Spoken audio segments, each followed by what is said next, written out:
எப்பா இந்த வீடியோ சரவெடி தான். ஒரே ஸ்ப்ரேல 2 மாமா மண்டி போட விட போறோம். ஆக மொத்தம் 5 பேரை லாபிக்கு அனுப்ப போறோம். எப்படிங்கிறது பாக்குறதுக்கு முன்னாடி மறக்காம சப்ஸ்கிரைப் பண்ணிருங்க. பிடிச்சிருந்தா லைக் பண்ணுங்க, உங்க கருத்தை கமெண்ட்ல கொடுங்க. ஸ்பேன் ஆன உடனே ரைட் சைட்ல ஒரு ஃபுல் ஸ்குவாடு வந்தது மட்டும் பத்தாம நம்ம டீம்மேட்டை மண்டி போட விட்டுட்டாங்க.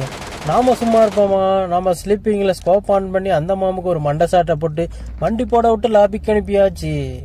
அப்பாடா, ஒரு வழியா ஒரு ஸ்குவாடையை முடிச்சாச்சு. அந்த பொட்டியில் உள்ள லூட்டெல்லாம் அடிக்கிட்டு ரேடியேஷனுக்கு போலான்னு மெயின் கேட் பக்கம் வந்தா அங்க ஒரு ஃபுல் ஸ்குவாடை நம்ம டீம்மேட் 3 பேருமே வண்டி போட விட்டு லாபிக்கு அனுப்பிட்டு அங்க ஒரு கேம்ப் பண்ணி மீட்டிங் போட்டுட்டு இருந்தாங்க. நாம வந்து ஸ்கோப் ஆன் பண்ணி பார்த்தா ஒரு ஷாட், ஒரே ஷாட்ல 2 மாமும் வண்டி போட்டாங்க. இன்னொரு மாமு இங்க போய் ஒளிஞ்சாங்க. நீ இங்க ஒளிஞ்சா அவனை விட்டு வேணாடா அப்படின்னு சொல்லி அந்த மாமுக்கும் ஒரு மண்டை சாட்டை போட்ட. மறுபடியும் அந்த மாமு மண்டி போட்டாரு. ஆக மொத்தம் 4 பேரை நம்ம லாபிக்கு அனுப்பியாச்சு. இன்னும் ஒரு மாமா அனுப்பணுமே அப்படின்னு சொல்லிட்டு வெயிட் பண்ணிக்கிட்டே இருந்தா இங்க ஒரு அடிமை சிக்கிடுச்சு. ஆஹா, அந்த டீம்மேட்டோட லாஸ்ட் பிளேயர் போல. என்னடா பண்றான்னு பார்த்தா லூட்டெல்லாம் பிடிக்கிட்டு எஸ்கேப் ஆக போன மாமுக்கு ஒரு மண்டை சாட்டை போட்டா டைரக்டா லாபிக்கு போயிட்டாரு. அடுத்த வீடியோ பார்ப்போம். அது வரைக்கும்